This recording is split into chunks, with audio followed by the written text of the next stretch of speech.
Hello and welcome again to Not Fake News. Don't forget to share, subscribe, and smash that like button.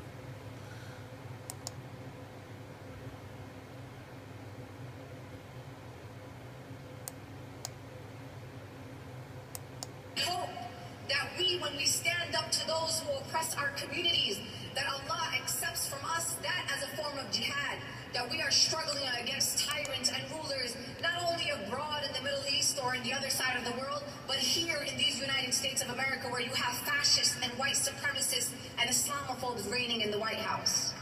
SARSOUR supporters maintain the word causing fierce backlash has been taken out of context, and that she's also been fighting back, tweeting, "Right wing tries to demonize my leadership. Editing videos is their favorite pastime." Here now, Ben Shapiro is editor-in-chief of DailyWire.com, and Hassan Shibli is chief executive director of CARE Florida, a friend of Ms. Sarsour's, and was president when she made the comment. So, Hassan, let me start with you.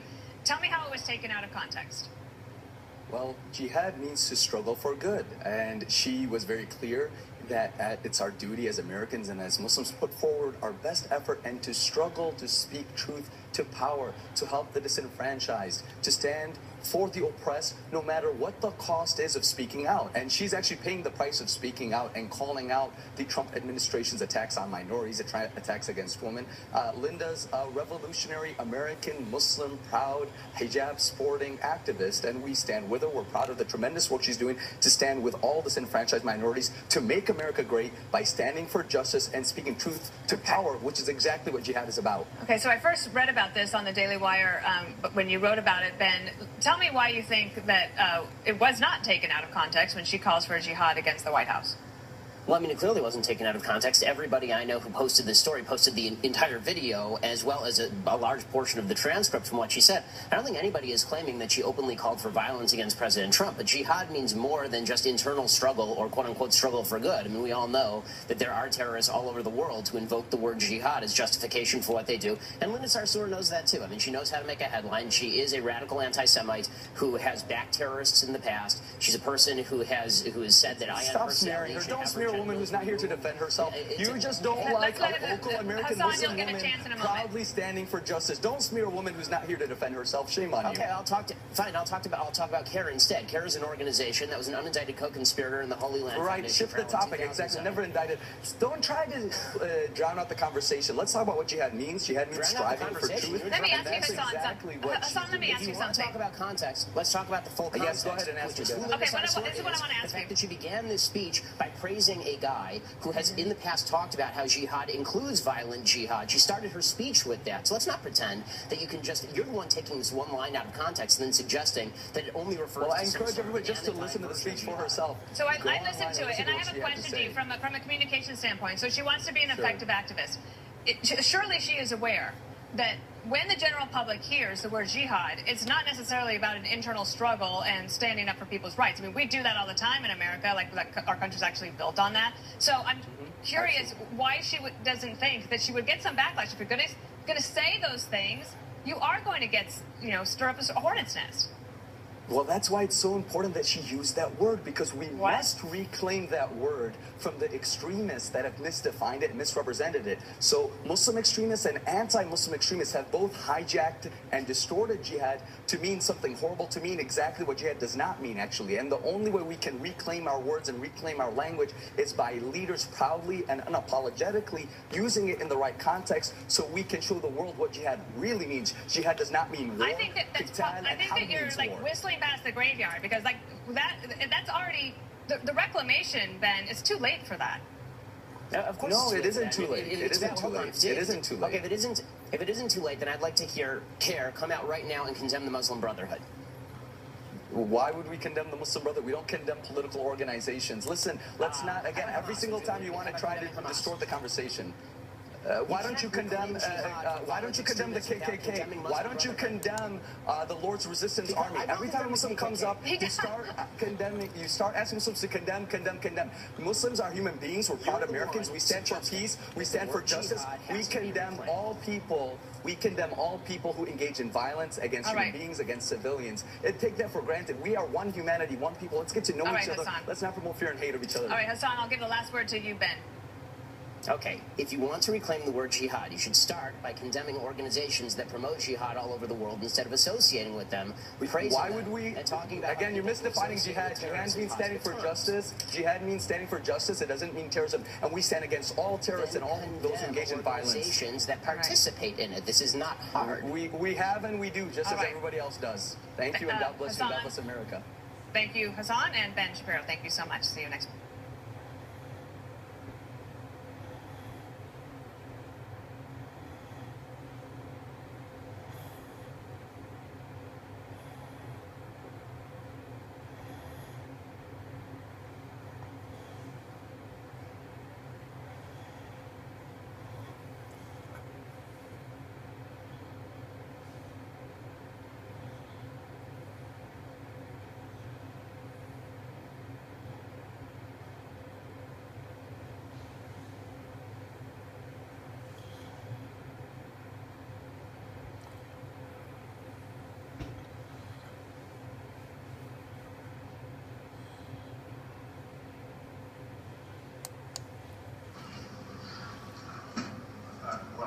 I had two questions.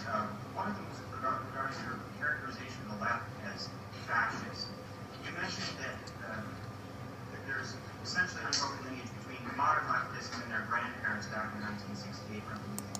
Yes. But looking at where they came from, they were screaming Marx now and Marcuse in the streets in 1968. Marcuse was one of the cultural Marxists in Frankfurt School. Right.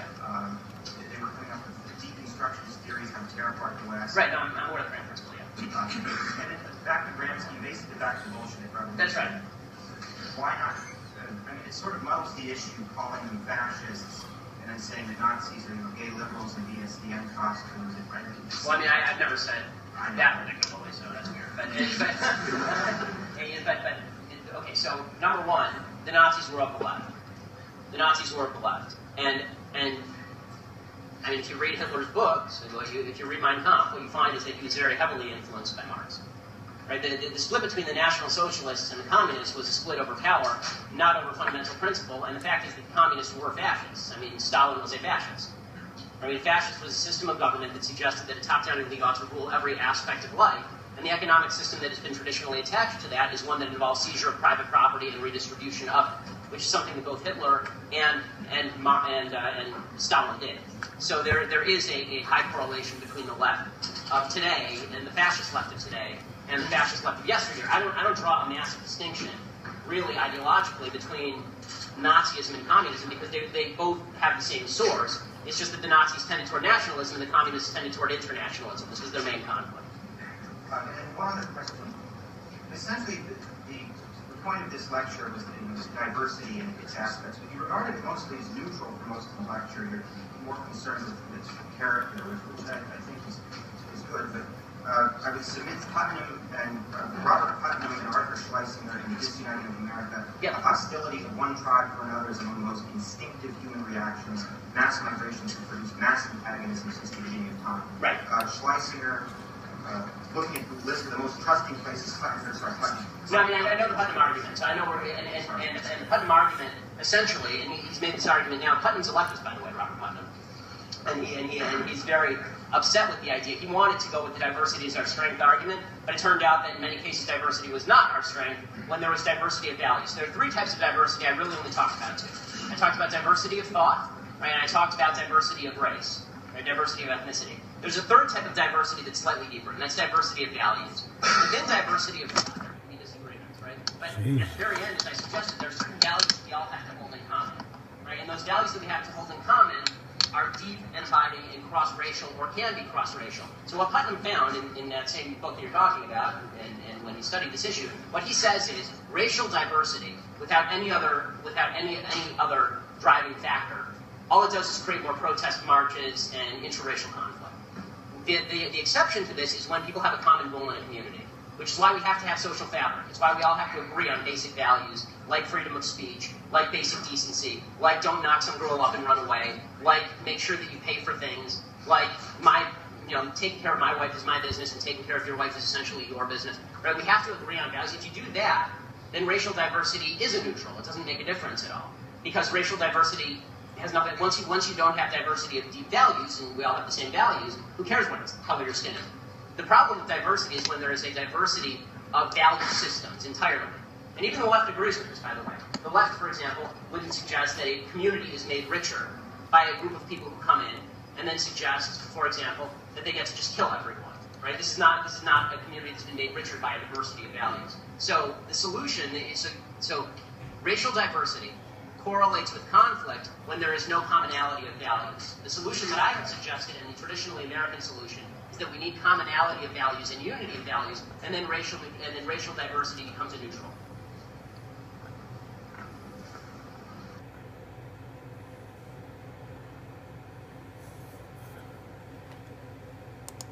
Thanks for watching, folks. Don't forget to share, subscribe, and smash that like button. When you subscribe, you have to hit the bell and then click the little check box for some notifications. Then you're in. Just like that. Thanks for watching. See you next time. Not fake news.